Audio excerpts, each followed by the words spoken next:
Hello बच्चों, चलिए हमारा प्रश्न देखते हैं। प्रश्न दिया है ग्लाइकोलाइसिस के एंजाइम में होते हैं। अगर यहाँ बात करें तो हमें रिक्त स्थान के बारे में बताना है।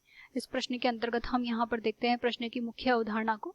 तो प्रश्न की मुख्य अवधारणा के अंतर्गत हम यहाँ पर कह सकते हैं कि सामान्य रूप से यहाँ पर जो श्वसन की क्रिया संपन्न होती है, तो श्वसन की क्रिया के अंतर्गत जो है विभिन्न प्रकार के एंजाइम यहाँ पर स्थित होते हैं। तो श्वसन की क्रिया के अंतर्गत हम कह सकते हैं कि यहाँ पर जो है विभिन्न प्रकार के एंजाइम स्थित होते हैं, और ये जो एंजाइम होते हैं ये प्रक्रम पर निर्भर करते हैं कि किस प्रकार का यहाँ पर प्रक्रम चल रहा है। जैसे कि अगर हमें यहाँ पर प्रक्रम दिया है ग्लाइकोलाइसिस, तो ग्लाइकोलाइसिस प्रक्रम की अगर बात करें तो इसके अंतर्गत जो है विभिन्न प्रकार के एंजाइम यहाँ पर सहायता प्रदान करते हैं।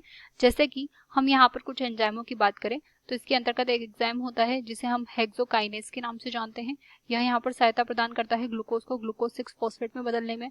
इसके अलावा हम यहाँ पर कहेंगे कि इसके अंतर्गत यहाँ पर जो है आइसोमरेज जो एंजाइम होता है वो भी यहाँ पर सहायता प्रदान करता है। आइसोमरेज जो होता है सामान्य रूप से ये जो होता है फॉस्फोग्लिसरॉल्डिहाइड को डाइहाइड्रोक्सी एसीटोन में बदलने में सहायता प्रदान करता है।